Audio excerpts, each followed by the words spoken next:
Hey there, it's your girl Gretchen, and in today's conversation about narcissistic personality disorder, oh, do I have a good one? Oh, if you only knew the past 4 days that I have just had. So this conversation is about getting validation.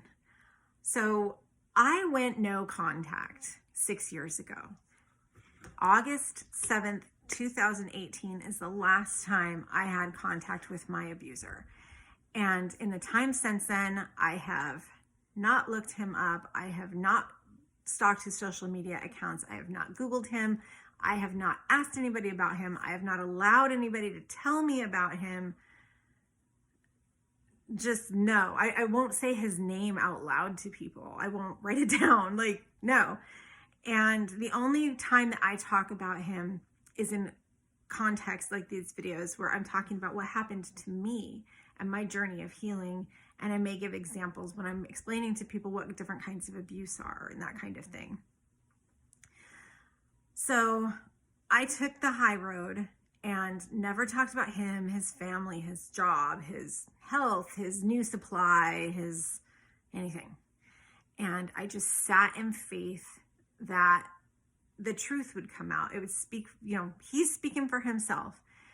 And just kind of had to get used to the idea that I would never really get confirmation that that's how people felt. And I just had to have faith in it. On Friday night, I made a post right before I went to bed on Facebook on my personal page. It prompted a conversation with somebody who knows him.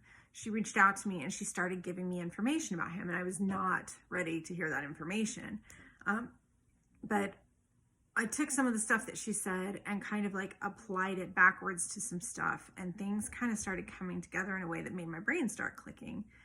So we actually spoke for 4 days. So it was Friday night I made the post, I went to bed. Saturday she kind of told me some stuff. Then Sunday, Monday we chatted, and then I've been doing my own sorting today. It's 4 days of taking this information and reapplying it, and kind of I feel like trauma in my head is unknotting and straightening out.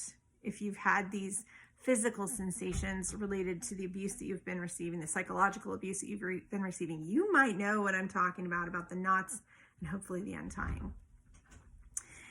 And she reported to me that there are people on his side, people that know him much better than they know me, who have always thought his new supply was a significant downgrade. Not my words, but very validating to hear.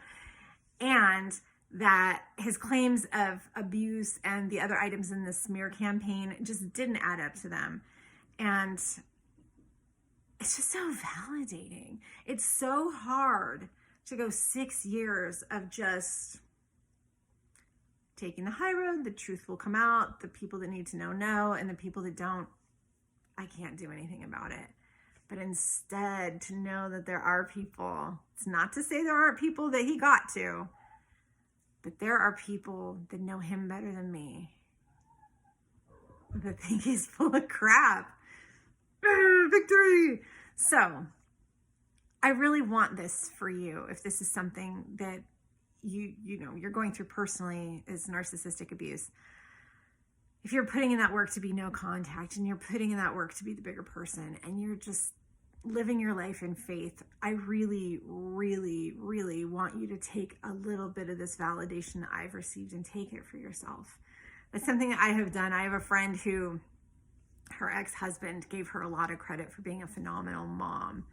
And there's more to that conversation, but he apologized for how he had treated her. And I took a little bit for me, because I am due an apology I will never get. So I just kind of pretended that the words were being directed towards me. And so I want those words that I heard to also be directed at you. His new supply is a significant downgrade, and everybody can see it.